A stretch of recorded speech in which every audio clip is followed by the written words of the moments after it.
Raha efa tafiditra anaty fialan-tsasatra ny faran'ny taona ny mpianatra, ireo mpanabe ao amin'ny UFACM etsy Andravoahangy kosa dia mbola nanatanteraka didy ho an'ny fiaraha-mifaly amin'ireo zokiolona teo amin'ny tanàna manodidina ny sekoly.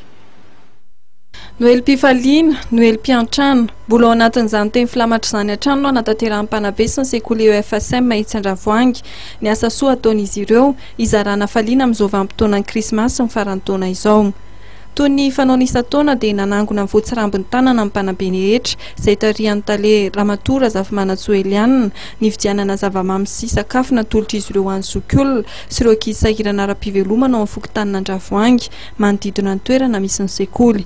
Naneho fankasitrahana amin'ny filohan'ny fikambanan'ny zokiolona Eugène Rakoto Arvelo.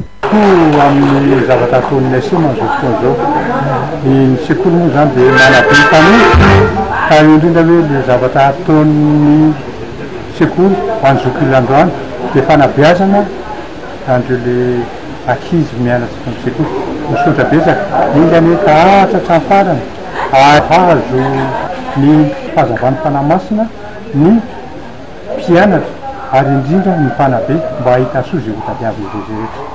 Koranan'ny mpianakavy Irasdine ny arahan'ny-mpanabe ao amin'ny UFACM sy ireto olona toanan'izy ireto nandravaka ny fotoana io maraina io izay nirahana tamin'ny dadabe Noely.